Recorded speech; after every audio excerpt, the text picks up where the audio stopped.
ఆయన ప్రేమిస్తే దేవుడు వాగ్దానం చేశాడు. రోమ 8:8, దేవుని ప్రేమించేవారు కనుక ఆయన సంకల్ప చొప్పున పిలువబడిన వారికి మేలు కలుగుటకై సమస్తము సమకూడి జరిగిస్తాడు. Oh Lord, I am your daughter, I am your son, I am giving the praise to you so that I can glorify you. You be with me, you help me out, because God has already promised that He will help you out.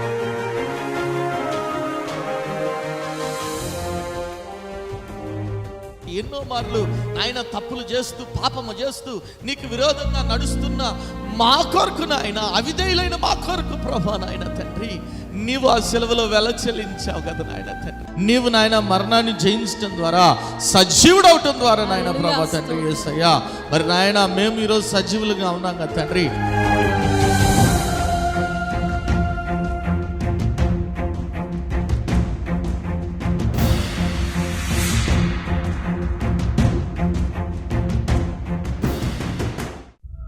కుటుంబంలో నెమ్మది లేని స్థితిలోనున్నావా?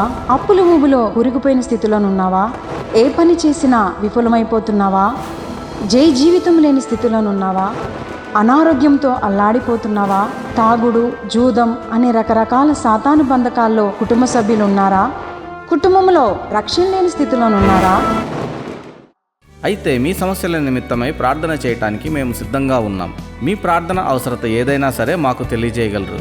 El Shaddai Prayer Tower, 306 3rd floor, Eden Square, above Spar Hypermarket, beside Apollo Hospital, Secunderabad.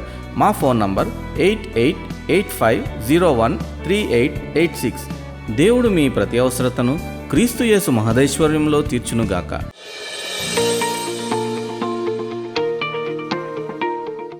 Bible గ్రంథంలో నుంచి హెబ్రీలు రాసిన పత్రిక 9వ అధ్యాయము 28వ వచనం చదవండి ఎవరైనా. హీబ్రూ 9:28. అలాగునే క్రీస్తు కూడా అనేకుల పాపములను భరించుటకు ఒక్కసారి అర్పింపబడి తన కొరకు కనిపెట్టుకొని ఉండి వారి రక్షణ నిమిత్తము పాపము లేకుండా రెండవసారి చూడండి, ఇక్కడ రాయబడుతూ ఉంది కదా, అలాగుననే క్రీస్తు కూడా అనేకుల పాపములను భరించుటకు ఎన్నిసార్లు అర్పింపబడ్డాడంటే ఆయన ఒక్కసారే ఆయన అర్పణగా ఆ శిలువలో మనందరి పాపాల నిమిత్తమై అర్పించబడినట్లు మనం చూస్తాం. ఏమైనా ఒకసారి గట్టిగా దేవుని స్తుతులు చెప్దాం. హల్లెలూయా, హల్లెలూయా. అర్పణ అంటే ఆఫరింగ్ అంటే మనందరం కూడా ఏమనుకుంటాం, కానుక. ఆయన కొంతమంది ఇక్కడ మాట్లాడడం చందా అంటుంటారు. చందా కాదు ప్రభు అడుక్కునేదానికి, ఓకేనా, కానుక. It is precious what you are giving to God. అయితే ఇక్కడ చూడండి, యేసుక్రీస్తు ప్రభు ఒక అర్పణగా తన్ను తాను ఏం చేశాడు, సెలవులో అర్పించుకున్నాడు. ఈరోజు నేను మీతో చెప్పాను ప్రకటన ధ్యానం అప్పుడు, ఏంటి ఆఫరింగ్ అంటే, పాత నిబంధనలో మరి ముఖ్యంగా మరి లేవీకాండంలో చూస్తే అనేక మరి అర్పణలు ఉన్నాయి, కానీ ముఖ్యమైనవిగా మీరు చూస్తే 6 అర్పణలు కనబడుతున్నాయి. ఎన్ని అర్పణలు కనబడుతున్నాయి? 6 అర్పణలు. ఆ అర్పణల గురించి నేను మీతో ధ్యానించాలనుకున్నాను. ఎందుకంటే ఈ 6 అర్పణలు మనం చదివినప్పుడు, మనం విన్నప్పుడు, ఇప్పుడు నేను చెప్పేటప్పుడు ఏమండి ఇంత తతంగం అవసరమా, ఇంత చేయాలనా, అంత చేయాలనా మీరు అనుకోవచ్చు. కానీ వీటన్నిటిని కూడా ఏం చేశాడు యేసుక్రీస్తు ప్రభు ఒక్కడే పాత నిబంధన గ్రంథంలో ఉన్న అర్పణలన్నీ కూడా ఏం చేశాడంటే ఆయన నెరవేర్చాడు. ఆ శిలువలో వాటన్నిటిని కూడా అర్పణలన్నిటికీ బదులుగా తనే అర్పణగా మార్చబడ్డాడు. ఏమైనా ఒకసారి గట్టిగా దేవుని స్తుతులు చెప్దాం. హల్లెలూయా. అందుకే నేను యేసుక్రీస్తు ప్రభుని యుగపురుషుడు అని చెప్తాను. ఆయన మనుష్య కుమారుడిగా ఈ లోకానికి వచ్చాడు. ఎందుకంటే మనందరి పాపాల నిమిత్తమై ఆయన వెల చెల్లించాడు. ఒక్కడే. ఎన్నెన్నో మీరు లేవి కాండం చదువుతుంటే, ఇక ఆ కాండాలన్నీ చదువుతుంటే అనేకమైన లాస్, రూల్స్ అవన్నీ కూడా ఉన్నాయి. వాటిని క్లుప్తంగా నేను మీకు ఎక్స్ప్లెయిన్ చేయాలనుకున్నా, ఎందుకంటే సమయం లేదు కాబట్టి అయినా చదువుకుంటా పోతే కష్టం కాబట్టి క్లుప్తంగా మీకు ఎక్స్ప్లెయిన్ చేయాలనుకున్నాను. చూడండి, ముందుగా మనం మీ ప్రకటన గ్రంథంలో నేను చెప్తా ఉన్నాను, మొట్టమొదటిగా మందిరం ఎప్పుడు కట్టబడింది? ఎవరి రాజ్యంలో కట్టబడింది? సొలొమోన్ రాజు గారు మందిరాన్ని కట్టాడు. ఆ తర్వాత మందిరం ఏమైపోయింది? నాశనం అయిపోయింది. ఆ తర్వాత తిరిగి ఎప్పుడు కట్టబడింది అంటే జెరుబ్బాబెల్ యొక్క సారథ్యంలో ఎజ్రా ఆ సమయంలో తిరిగి మందిరం కట్టబడింది. ఆ తర్వాత మందిరం మళ్ళీ ఏమైపోయింది? కూల్చబడింది. మరి అంత్యదినాల్లో ఏం జరుగుతుంది? ఏం చెప్పాను? తిరిగి 3వ సారి ఏం జరుగుతుంది? మందిరము కట్టబడుతుంది. అయితే మందిరం గురించి మీరు తెలుసుకోవాల్సిన విషయాలు ఏంటంటే ప్రాముఖ్యంగా 3 ప్రదేశాలు మందిరంలో కనబడతాయి మనకి. ఈ 3 ప్రదేశాలు ఏంటంటే, ఒకటి ఆవరణము, బయట ఉండేది ఆవరణము. రెండోది ఏంటంటే లోపల పరిశుద్ధ స్థలము. ఆ తెర లోపల చూస్తే అతి పరిశుద్ధ స్థలం కనబడుతుంది. ఒకసారి నాన్న ఆ పిక్చర్ ఏంటి ఒకసారి మీరు చూసినట్లయితే చూడండి, అక్కడ ఈ పిక్చర్లో మనకి ఆవరణం కనబడుతుంది. ఆవరణంలో కూడా ఎన్ని ఆవరణాలు ఉన్నాయి, కోర్ట్ యార్డ్స్ ఉన్నాయి అని మీరు చూసినట్లయితే 5 కోర్ట్ యార్డ్స్ కనబడుతున్నాయి. ఎన్ని కనబడుతున్నాయి? 5 ఆవరణాలు కనబడుతున్నాయి. ఈ 5 ఆవరణంలో మొట్టమొదటి ఆవరణం ఏంటంటే అది బయట ఉండే ఆవరణం. ఈ బయట ఉండే ఆవరణంలో ఎవరుంటారు అని మనం చూసినట్లయితే అన్యులు ఈ ఆవరణంలో ఉంటారు. ఏమైనా ఒకసారి గట్టిగా దేవుని స్తుతులు చేద్దాం. హల్లెలూయా. ఎవరండి అన్యులు అంటే? అన్యులకి యూదులకి ఉన్న తేడా ఏంటి? సున్నతి. ఎవరైతే సున్నతి చేయబడ్డారో వారు యూదులు. మరి బైబిల్ గ్రంథంలో, పాత గ్రంథంలో యూదుల గురించి ఉంది. మరి అన్యులు విశ్వాసులు ఎక్కడ కనబడతారు మనకి? ఎక్కడైనా కనబడ్డారా మనకి విశ్వాసులు అన్యులు? కనబడ్డారా? ఎక్కడ కనబడతారు? పాత నిబంధనలో ఎక్కడ కనబడతారు మనకి? మీరు చూసినట్లయితే అన్యుల్లో విశ్వాసులు ఎక్కడ కనబడతారంటే, మీరు ఎక్కడికి, ఎరికో గోడల దగ్గరికి వాళ్ళు ఏం చేశారు? ఏం చూడటానికి వెళ్ళారు? వేగులు చూడటానికి వెళ్ళారు. వేగులు చూడటానికి వెళ్ళినప్పుడు అక్కడ ఒక ఆమె ఉంది. ఎవరేమా? రాహాబనే వేశ్య. ఆ రాహాబనే వేశ్య ఏం చేసింది? వారిద్దరిని కూడా కాపాడింది. ఎందుకంటే, అయ్యా మీ గురించి మేము విన్నప్పుడు మా గుండెలు అదిరిపోయినాయి. ఖచ్చితంగా మా మీద మీకు విజయం వస్తుందని మాకు నమ్మిక ఉంది, విశ్వాసం ఉంది. కాబట్టి మీరు ఈ ఎరికో పట్టణాన్ని కూల్చేటప్పుడు నన్ను, నా కుటుంబాన్ని మీరు కాపాడాలని ఒక నిబంధన చేసుకుంది. ఆ నిబంధనని నెరవేరుస్తా ఏం జరిగింది అంటే, వారు ఆమెను కాపాడినట్లు మనం చూస్తాం. ఆమె పేరు ఎక్కడుందంటే విశ్వాస వీరుల జాబితాలో కూడా ఉంది. ఏమైనా ఒకసారి గట్టిగా దేవుని స్తుతులు చెప్దాం. హల్లెలూయా. కాబట్టి ఆమె ఎవరు? యూదురాలా? కాదు. ఆమె ఒక అన్య స్త్రీ. చూడండి, ఆ అన్య స్త్రీ కూడా మరి విశ్వాసం ద్వారా రక్షించబడినట్లు మనం చూస్తాం. ఏమైనా ఒకసారి గట్టిగా దేవుని స్తుతులు చెప్దాం. హల్లెలూయా. కాబట్టి ఈ 5 కోర్ట్స్ ఉన్నాయి. మొట్టమొదటిది ఏంటి అంటే, ఆ గోడ అవతల ఉన్న కోర్టు ఏంటంటే, ఆవరణం ఏంటంటే, ఎవరుండే ఆవరణం? అది అన్యులుండే ఆవరణం. ఆ తర్వాత లోపలికి వెళ్ళిన తర్వాత ఏ ఆవరణం ఉంది అంటే, అక్కడ ఎవరుండే ఆవరణం ఉంది? స్త్రీలు ఉండే ఆవరణం. స్త్రీలు ఎవరైతే ఉమెన్స్ ఆ కోర్టు ఉందో, ఆ కోర్టు యార్డ్ దగ్గరికి వాళ్ళు ఏదైతే అర్పణ అర్పించాలని వస్తారో ఆ అర్పణని అక్కడికి తీసుకొచ్చినప్పుడు ఆ ప్రధాన యాజకుడు వచ్చి ఆ అర్పణని అక్కడి నుంచి తీసుకొని మళ్ళీ ఎక్కడికి వెళ్తాడంటే ఆ ఆల్టర్ అంటారు. ఎక్కడైతే బలిగా అర్పిస్తాడో అక్కడికి తీసుకెళ్ళిపోతాడు. వీరెవరికి కూడా లోపలికి రావడానికి అనుమతి లేదు. ఏమైనా ఒకసారి గట్టిగా దేవుని స్తుతులు చెప్దాం. హల్లెలూయా. కాబట్టి ఆ స్త్రీల ఆవరణం కూడా అక్కడ ఉన్నట్లు మనం చూస్తాం. అంత మాత్రమే కాదు, ఇంకెవరు ఆవరణం ఉంది అక్కడ? పురుషులు ఇశ్రాయేలీల ఆవరణం కూడా అక్కడ ఉంది. అంత మాత్రమే కాదు, ఇంకెవరు ఆవరణం ఉందంటే యాజకుల ఆవరణం కూడా. 4 కోర్ట్ యార్డ్స్ యాజకుల ఆవరణం కూడా అక్కడ ఉన్నట్లు మనం చూస్తాం. ఆ యాజకుల ఆవరణంలోనే ఏముంది అక్కడ అంటే ఆల్టర్ ఉంది. ఈ ఆల్టర్ మీద ఏం చేస్తారు అంటే బలిని అర్పిస్తారు. ఏమైనా ఒకసారి గట్టిగా దేవుని స్తుతులు చెప్దాం. హల్లెలూయా. కాబట్టి చూడండి, ఇవన్నీ కూడా ఒక పద్ధతిగా అంటే ఆవరణము, పరిశుద్ధ స్థలము, అతి పరిశుద్ధ స్థలం. చూడండి, అతి పరిశుద్ధ స్థలంలోని కూడా ప్రధాన యాజకుడికి ఎంట్రీ ఎప్పుడుంది? ప్రతిరోజు వెళ్ళటానికి వీల్లేదు. ఎప్పుడంటే సంవత్సరానికి ఒక్కసారి మాత్రమే అతడు లోపలికి వెళ్ళగలడు, సంవత్సరానికి. కానీ చూడండి, యేసుక్రీస్తు ప్రభు ఏం చేశాడు మీరు అక్కడ చూస్తే, ఇది పరిశుద్ధ స్థలంలో ఉండేవి. ఈ పరిశుద్ధ స్థలంలో ఉండేవి ఏంటంటే అక్కడ చూడండి, ఆ మెనోరా అంటారు కదండి, ఆ మెనోరా ల్యాంప్ స్టాండ్, దీపస్తంభం అంటారు. ఆ దీపస్తంభము అదే మాత్రమే కాదు, ఈ రొట్టెలు, ఆ పక్కన మీకు కనబడుతుంది చూస్తారా ఆల్టర్ గురించి నేను ఏం చెప్పానంటే, దాన్ని ఏం చేస్తాడంటే ఆ ధూపాన్ని ఏం చేస్తాడు, ఆ ధూపం ఏం చేస్తాడు, ప్రభుకి వేస్తాడు. ఏంటి ఆ ధూపం ఏంటి? అంతేనా? చూస్తారు ఒకసారి కీర్తనలు 141 కీర్తన 2వ వచనంలో ఏమని రాయబడింది? నైవేద్యములను నీ దృష్టికి అంగీకారములగును గాక. చూడండి, ఏంటంటే ఆ ధూపం ఏం చేస్తాడంట, ప్రార్థన ధూపం వల్లే. మీరు చూస్తే ప్రకటన గ్రంథం కూడా రాయబడింది 8వ అధ్యాయం 3-4 వచనాల్లో చూస్తే అక్కడ ఏమి రాయబడింది చూడండి, ఏమని రాయబడింది? మరియు సువర్ణ ధూపార్తి చేత పట్టుకున్న వేరొక దూత వచ్చి బలిపీఠం ఎదుట నిలవగా సింహాసనం ఎదుట ఉన్న సువర్ణ బలిపీఠం పైన పరిశుద్ధులందరి ప్రార్థనలతో కలుపుటకై అతనికి బహు ధూప ద్రవ్యములు ఇవ్వబడెను. ఏం ఇవ్వబడింది అంటే బహు ధూప. ఏంటి ధూప ద్రవ్యములు అంటే పరిశుద్ధుల యొక్క ప్రార్థనలు. ఏమైనా ఒకసారి గట్టి దేవుని స్తుతులు చెబుదాం. హల్లెలూయా. ఈ పరిశుద్ధుల యొక్క ప్రార్థన ప్రతిరోజు ఎవరు తీసుకెళ్తారు అంటే ప్రధాన యాజకుడు ఎవరి దగ్గర తీసుకెళ్తాడు? ఆ దేవుని దగ్గరికి ఎన్నిసార్లు తీసుకెళ్తాడు తెలుసా? చూస్తారా? నిర్గమాకాండం 30:7-8 ఏమని రాబడి? నిర్గమాకాండం 30:7-8 ప్రతిదినము ప్రొద్దున దాని మీద పరిమళ ద్రవ్యముల ధూపం వేయవలను. అతడు ప్రదీపములకు చక్కపరిచినప్పుడు దాని మీద ఆ ధూపం వేయవలను.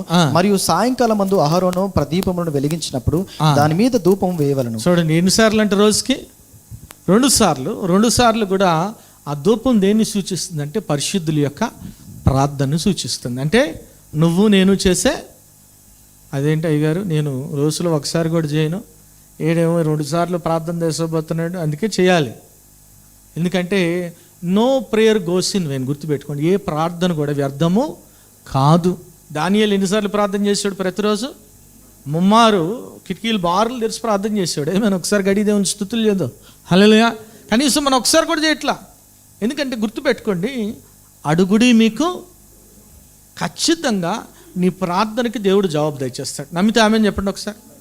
ఆమె ఏదైనా సరే, అదేదైనా సరే, నీకు ఉద్యోగమా, వివాహమా, సంతానమా, భర్తలో మార్పా, బిడ్డల్లో మార్పా, ఏ అవసరత అయినా సరే నువ్వు ప్రార్థన చేయకపోతే పొందుకోలేవు.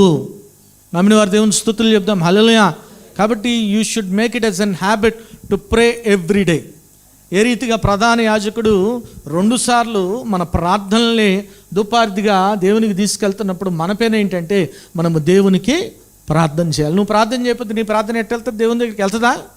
నువ్వు నేరు తెరిచి అడగకపోతే వెళ్తుందా? చాలామంది ఎట్టుంటే ప్రభు కన్నీ తెలుసు కదండి, మళ్ళీ అడగా. అడుగుడి మీకు, వెతకుడి మీకు, తట్టుడి మీకు. కాబట్టి ఖచ్చితంగా అడిగి తీరాల్సిందే. ఏమైనా ఒకసారి గట్టిగా దేవుని స్తుతులు చెప్దాం. హల్లెలూయా, హల్లెలూయా. కాబట్టి ఆ పరిశుద్ధ స్థలం ఒకసారి చూపినానా? పరిశుద్ధ స్థలంలో ఏమేమి ఉన్నాయి మనం చూస్తే ఆ బ్రేజన్, అదిగోండి ఆల్టర్ని చూసారా, ఎట్లా ధూపం వస్తుంది చూసారా? ఆ ధూపం దగ్గర మన ప్రార్థనలన్నీ కూడా ప్రభుకి అర్పిస్తారు. ఆ తర్వాత తెర ఉంది కదా, తెర వెనకాల ఒకసారి అతి పరిశుద్ధ స్థలం కూడా చూపించే ఒకసారి. ఆ అతి పరిశుద్ధ స్థలంలో ఏముంటుంది? దేవుని యొక్క మందసం కనబడుతుంది. ఏమైనా ఒకసారి గట్టి దేవుని స్తుతులు చెప్దాం. హల్లెలూయా. ఈ అతి పరిశుద్ధ స్థలంలోనికి సంవత్సరానికి ఒక్కసారి అనుమతి, పాత నిబంధన ప్రకారం. అంత మాత్రమే కాదు, కోర్ట్ యార్డ్స్ చూపించి, బయట ఉన్న కోర్ట్ యార్డ్స్ ఒకసారి ఎదుగోండి, మీరు చూస్తే ఎదుగోండి కనబడతా ఉందా? ఉమెన్స్ కోర్ట్ ఒకటి, ఇస్రాయేల్కి ఒకటి, బయట గోడ బయట ఎవరున్నారు? జెంటైల్స్ అంటే అన్యులకు ఒకటి. అంత మాత్రమే కాదు, యాజకుని. కాబట్టి నువ్వు తీసుకొచ్చే ప్రతి అర్పణ కూడా యాజకుడు ఏం చేస్తాడంటే ఆ బలి పీఠం మీద, ఆల్టర్ మీద తీసుకెళ్ళి దాన్ని అర్పణగా అర్పిస్తాడు.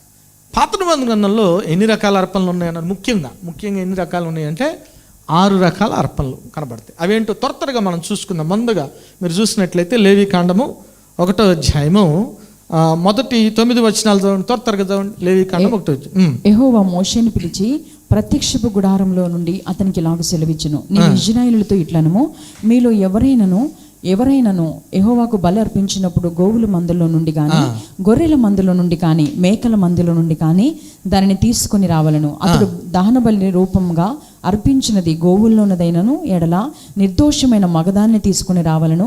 తాను యెహోవా సన్నిధిని అంగీకరింపబడినట్లు ప్రత్యక్షపు గుడారం యొక్క ద్వారమునకు దాన్ని తీసుకుని రావాలను. అతడు దహన బలిగా అర్పించు పశువు తల మీద తన చెయ్యనుంచవలను.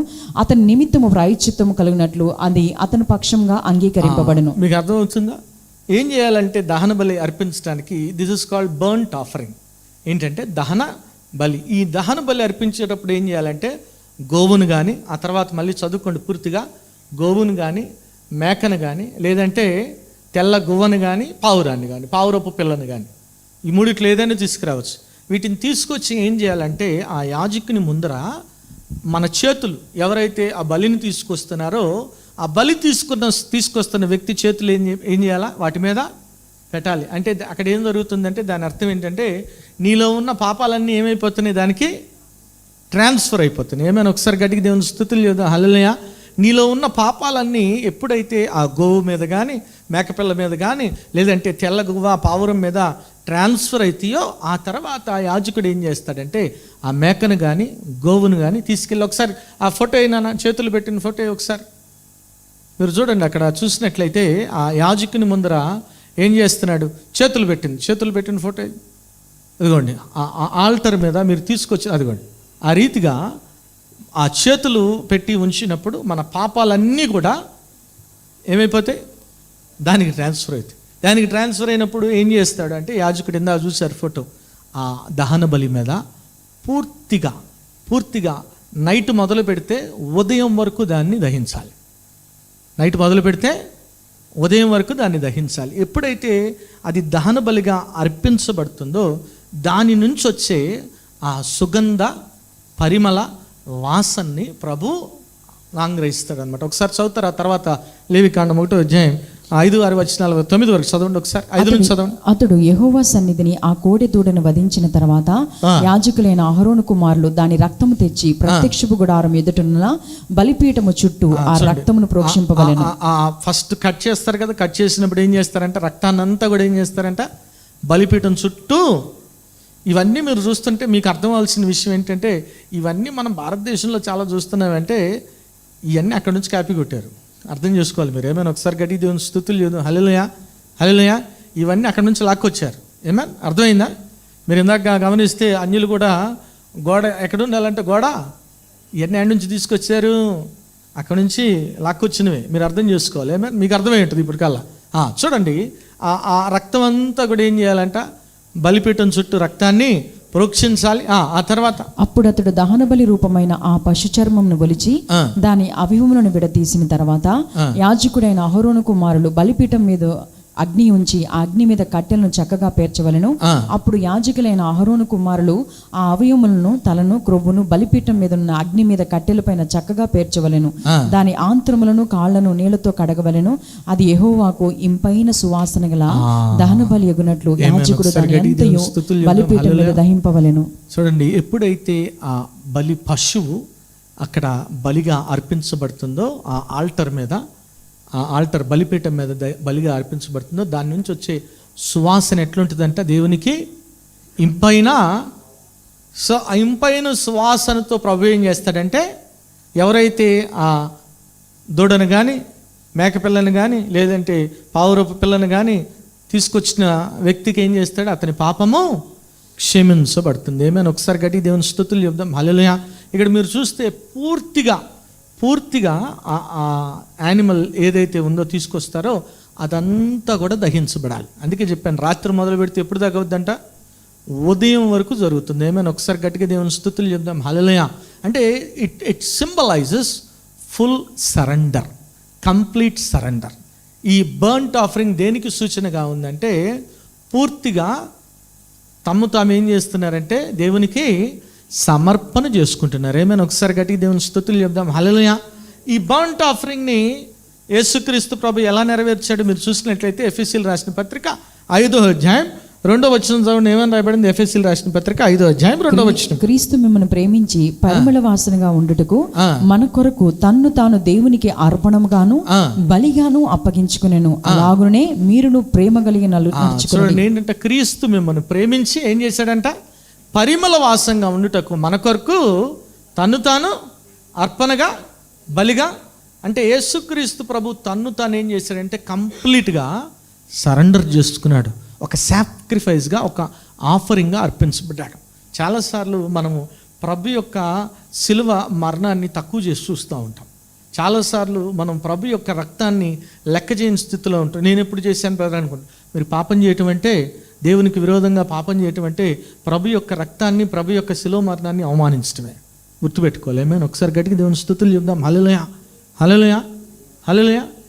అయ్యగారు రాశారు పాట కదా, ప్రభుముఖ కాంతిలో సోదరుడా పరీక్షించుకోని హృదయమును, ప్రభు రక్తములో శుద్ధి నంది, ప్రభు రక్తములో శుద్ధి నంది, ప్రతిష్ఠించుకో నేను యేసునికే, ప్రభుముఖ కాంతిలో సోదరుడా, పరీక్షించుకో నీ హృదయమును. ప్రభుముఖ కాంతిలో సోదరుడా, పరీక్షించుకో నీ హృదయమును. యేసుని ప్రేమించుచున్నానని స్వార్థపు తలంపులు విడలేదే. పొరుగు వారిని ప్రేమింపక దేవుని ఎట్లు ప్రేమించు. నలిగిన హృదయతో ప్రార్థించుమా, నలిగిన హృదయతో. హల్లెలూయా. చూడండి ఎంత చక్కగా రాస్తారు అయ్యగారు. అంటే నువ్వు యేసుని ప్రేమిస్తున్నావు కానీ ఎవరిని ప్రేమించట్లేదంట? పొరుగువాన్ని. నువ్వు పొరుగువాన్ని ప్రేమించకపోతే యూఆర్ నాట్ లవింగ్ జీసస్. ప్రభు మనల్ని క్రీస్తు, అందుకే అక్కడ రాయబడింది, క్రీస్తు మిమ్మల్ని ప్రేమించి తను తాను ఏం చేశాడంట? బలిగా, అర్పణగా తను తాను సమర్పించుకున్నాడు, ఒక బర్న్ట్ ఆఫరింగ్, దహన బలిగా. ఎందుకంటే ఆయన నిన్ను ప్రేమిస్తున్నాడు, నిన్ను నన్ను మనల్ని అందరినీ ప్రేమిస్తున్నాడు. కాబట్టి నువ్వు అవన్నీ చేయకూడదు. పాత నిబంధన గ్రంథంలో ఉన్న ఈ పద్ధతులన్నిటిని కూడా, ధర్మశాస్త్రంలో ఉన్న విషయాలన్నిటిని కూడా ప్రభు ఏం చేశాడు? ఆ సిలువలో అంటే నెరవేర్చాడు. ఏమైనా హల్లెలూయా. ఈరోజు నువ్వు ఇతరులను ద్వేషిస్తున్నావంటే దాని అర్థం ఏంటంటే నువ్వు ప్రభుని దుఃఖ పెడుతున్నావు, పరిశుద్ధ ఆత్మను దుఃఖ పెడుతున్నావు, ఆ యేసుక్రీస్తు ప్రభుని దుఃఖ పెడుతున్నావు. గుర్తుపెట్టుకో. అని ఎందుకంటే బైబిల్ గ్రంథం తెలియపరుస్తుంది, తన సహోదరుని ద్వేషించువాడు నరహంతకుడు అంటే. ఏమైనా హల్లెలూయా. ఉందా లేదా? తన సహోదరుని ద్వేషించువాడు. ఈరోజు నువ్వు నిజంగా ప్రభువుని ప్రేమిస్తే నువ్వు ఇతరులను ప్రేమించాలి. నీ భర్తను ప్రేమించాలి, నీ భార్యను ప్రేమించాలి, నీ సహోదరుని ప్రేమించాలి, నీ బంధుమిత్రులను ప్రేమించాలి. అప్పుడే నిజమైన సజీవ యాగం, బర్న్ట్ ఆఫరింగ్ నువ్వు ఉంటావు. గుర్తుపెట్టుకో. ఏమండి ప్రభు కొరకు నేనేమేం చేస్తా, ఏమైనా చేయమని అడగట్లా ప్రభు. నిన్ను వల్లే నీ పొరుగువాన్ని ప్రేమించు అన్నాడు. నీ పూర్ణ హృదయంతో, నీ పూర్ణ ఆత్మతో, నీ పూర్ణ బలంతో నీ దేవుడైన యెహోవాను ప్రేమించమంటున్నాడు. ఈరోజు నీవు కూడా దహనబలిగా ప్రభు కొరకు అర్పించబడాలంటే నువ్వు చేయాల్సిన పని ఏంటంటే యూ షుడ్ లవ్ అదర్స్. ఏమైనా హల్లెలూయా. ప్రభు వలె ఆయన ప్రేమించాడు కాబట్టి ఆయనే ఎక్కడెక్కాడు? బలిగా ఆ సిలువనెక్కాడు. ఏమైనా హల్లెలూయా. హల్లెలూయా. ఒకసారి ఊహించండి, మంచిగా రాత్రి నుంచి పగల వరకు మేకపిల్ల అగ్నిలో కాల్చబడుతుంటే ఎట్లా ఉంటుంది ఊహించండి ఒకసారి. మనకి ఎట్లుంటుంది? మనం ఈటర్స్ కాబట్టి భలే కాలుతుంది, వాసనలు భలే వస్తుంది. అదే రీతిగా సిలువలో యేసుక్రీస్తు ప్రభు అంతసేపు, ఒక నిమిషం కాదు, 2 నిమిషాలు. It's not an easy death. సులువుగా ఊరికే అట్లా కత్తితో పొడిచి చంపేయలేదు. హింసించి చంపారు. మొక్క మీద ఉమ్మేశారు, పక్కలో బల్లెపోటు, తల మీద ములకి, ఇంత భయంకరంగా హింసించబడ్డాడు. ఒక్కసారి ఆ సిలువ మరణాన్ని నువ్వు జ్ఞాపకం చేసుకుంటే నువ్వు పాపం చేయడానికి ఇష్టపడవు. ప్రభు యొక్క ఆ కృపని నువ్వు వ్యర్థపరచు. Will not take God's grace for granted. నువ్వు పాపం చేసే ముందు ఒక్కసారి తలంపు వస్తుంది, అయ్యో ప్రభా నా కోసం నువ్వు ఎంతగా బలర్పించావే, నేను చేయగలనా అని ఒక్క తలంపు వస్తే చాలు. నువ్వేం చేస్తావు? పాపం చేయటానికి వెనకడుగేస్తావు, బ్యాక్ స్టెప్ వేస్తావు. అందుకే యేసుక్రీస్తు ప్రభు నేను యుగ పురుషుడు అని ఎందుకు పిలుస్తున్నానంటే ఆయన చేసినట్లు లోకంలో ఎవరు చేయలేదు. Nobody can be compared to Jesus in this world. ఏమైనా హల్లెలూయా. హల్లెలూయా. ఎవరు కూడా యేసుక్రీస్తు ప్రభుతో సమానులు లేరు, ఆయనతో పోలిక లేరు. ఎవరు కూడా ఆయనలాగా కదా. మనం చూస్తూ ఉంటాం చాలామంది గుడ్ ఫ్రైడే రంగాల్ని సిలువను మోసి కొరట దెబ్బ, ఎన్ని తూచి కొరట దెబ్బ కొట్టినట్టు లేని యాక్టింగ్ లేదు. ఆయనే నిజంగా పూర్తిగా సంపూర్తిగా మన కొరకు ప్రాణం పెట్టాడు. ఏమైనా హల్లెలూయా. దహన బలిగా, బర్న్ట్ ఆఫరింగ్గా అర్పించబడ్డాడు. రాత్రంతా ఏం చేయాలంట? ఆ కోడిని కానీ, దూడను కానీ, గొర్రెపిల్లను కానీ రాత్రంతా కాల్చాలి. ఆయన ఆ సిలువలో కదా గోల్గోతా కొండ తీసుకెళ్ళేటప్పుడంతా కొట్టి ఎన్ని కొరడా దెబ్బలు కొట్టారంట? 40 కొరడా దెబ్బలు కొట్టారు. కొట్టి అంతలా హింసించారు. ఎందుకు భరించాడు అంటే నిన్ను నన్ను ప్రేమించాడు కాబట్టి. ఏమైనా ఒకసారి గట్టిగా దేవుని స్తుతులు చెప్దాం. హల్లెలూయా. నాయన స్తోత్రం ప్రభా, పరిశుద్ధ ప్రేమగల తండ్రి, దయగల దేవ, నీకే వందనాలు నాయన ప్రభా. తండ్రి యేసు రాజా నాయన ప్రభా, ఇక్కుడికి ఆద్యంతం ఆది నుంచి అంతం వరకు అధ్యక్ష వహించి నడిపించిన విధానానికి నీకే వందనాలు నాయన ప్రభా. పాటల ద్వారా నేను మహింపరిచా, స్తుతి ఆరాధన ద్వారా, వాక్యం ద్వారా నాయన ప్రభా మీరు మాట్లాడారు బిడ్డలతో. ఆయన అందును బట్టి నీకే వందనాలు ప్రభా తండ్రి యేసయ్య. ఆయన అంత మాత్రమే కాదు, బిడ్డలు నాయన ప్రభా నీ పొలంలో వెత్తి ఉండగా నాయన 30 60 100 ఆశీర్వాదాలు కుమ్మరించండి. బిడ్డల ప్రతి అవసరత క్రీస్తు మహదేశ్వరంలో తీర్చబడును గాక నాయన ప్రభా. మరి అటు కృప దయచేయమని నాయన ప్రభా ప్రతి ఒక్క బిడ్డను కూడా దీవించి ఆశీర్వదించమని, ప్రతి ఒక్క కుటుంబంలో నిత్య సంతోషము, సమాధానం, సర్వసమృద్ధి దయచేయమని నజరేయుడైన యేసు నామములో ప్రార్థించి వేడుకుంటున్నాము తండ్రి, ఆమెన్. యేసుక్రీస్తు ఘనమైన నామములో మీ అందరి శుభములు. ఈ వారం బైబిల్ క్విజ్ ఎజికేల్ గ్రంథం నుంచి. మొదటి ప్రశ్న, ఉత్తరపు సరిహద్దు బ్లాంక్. ప్రశ్న మరి ఒకసారి, ఉత్తరపు సరిహద్దు బ్లాంక్. రెండవ ప్రశ్న, నది తీరమున ఇరుపక్కల ఏమి పెరిగను. ప్రశ్న మరి ఒకసారి, నది తీరమున ఇరుపక్కల ఏం పెరిగను. మూడవ ప్రశ్న, మనశ్శేయుల భాగం ఏది. ప్రశ్న మరి ఒకసారి, మనశ్శేయుల భాగం ఏది. ఈ ప్రశ్నల యొక్క జవాబులు స్క్రీన్పై కనిపిస్తున్న నెంబర్కు తెలియజేయగలరు. గత వారం బైబిల్ క్విజ్ ప్రశ్నలకు సమాధానాలు. మొదటి ప్రశ్నకు జవాబు, వాటి పండ్లు ఆహారమునకును వాటి ఆకులు ఔషధమునకు. ఏజ్కేలు 47:12. రెండో ప్రశ్నకు జవాబు, 2 భాగములు ఇవ్వవలెను. ఏజ్కేలు 47:13. మూడో ప్రశ్నకు జవాబు, హసరేనాను అను దమస్కు సరిహద్దు పట్టణము. ఏజ్కేలు 47:17. ఈ వారం బైబిల్ క్విజ్ విజేత అరుణ గారు ఫ్రమ్ సకినేటిపల్లి. ఇప్పటి వరకు అనేక ప్రోగ్రామ్స్ జరిగినాయి, మీరు చూడొచ్చు, వాచ్ చేయొచ్చు. మరి చూడండి, బలపడండి, పరిశుద్ధాత్మను పొందుకోండి. ఆమేన్.